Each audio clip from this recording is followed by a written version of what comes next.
ভারতের মুসলমানদের অবস্থা এখন ঠিক সেই পথে এগোচ্ছে যে পথে একসময় ইহুদিদের ঠেলে দেওয়া হয়েছিল। দিল্লি প্রেস ক্লাবে এমনই চাঞ্চল্যকর মন্তব্য করেছেন ভারতের বিশিষ্ট সমাজকর্মী হর্ষ মান্দার।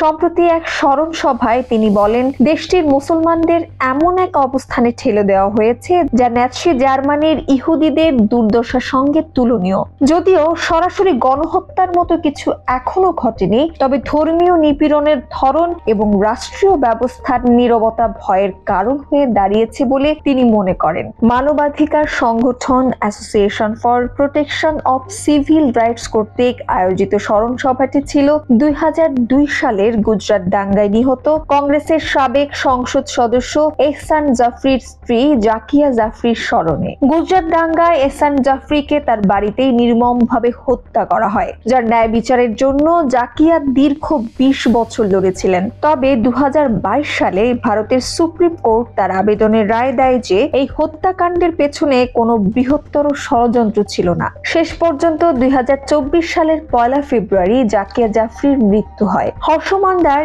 ইউপিএ সরকারের সময় জাতীয় উপদেষ্টা পরিষদের সদস্য ছিলেন। বর্তমান কেন্দ্র সরকারের তীব্র সমালোচক হিসেবে পরিচিত তিনি। ভারতে বর্তমানে চলমান সাম্প্রদায়িক বৈষম্যের বিরুদ্ধে প্রচারে সব সময় অগ্রভাগে থাকা মান্দারের মতে ভারতের মুসলমানদের নাগরিক অধিকার ক্রমশ সংকুচিত হচ্ছে।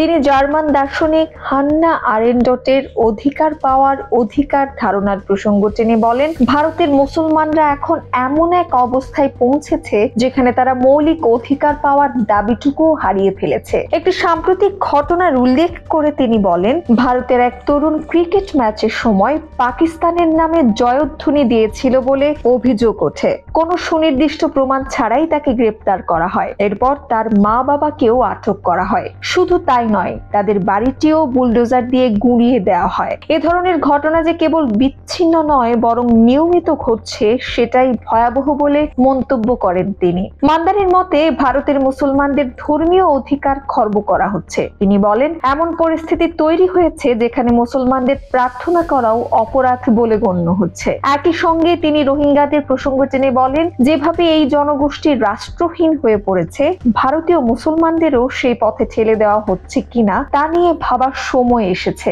ভারতের রাজনৈতিক দল, গণমাধ্যম, বিচার ব্যবস্থা, মানবাধিকার কমিশন সবাই ব্যর্থ হয়েছে বলে মন্তব্য করেন মান্দার। তিনি বলেন, এক সময় ভারত ছিল এমন একটি দেশ যেখানে বৈচিত্র্যের মধ্যেই ঐক্য ছিল, কিন্তু এখন সেটি ভেঙে পড়েছে। তিনি মনে করেন, শিক্ষা ব্যবস্থা এবং বিশ্ববিদ্যালয়গুলোকে ধ্বংস করা হচ্ছে, যা গণতন্ত্রের জন্য ভয়ঙ্কর সংকেত। তবে সবকিছুর মধ্যেও আসার কিছু জায়গা দেখেন মান্দার। তিনি বলেন, কুম্ভ মেলার সময় পদপিষ্ট হয়ে আহত বহু মানুষ নিরাপদ আশ্রয়ের জন্য মসজিদে গিয়ে উঠেছিলেন। এটি প্রমাণ করে এখনো ভারতের সাধারণ মানুষ একে অপরের প্রতি মানবিক। তাই ঘৃণার বিরুদ্ধে ভালোবাসার লড়াই চালিয়ে যাওয়া প্রয়োজন বলে মন্তব্য করেন তিনি।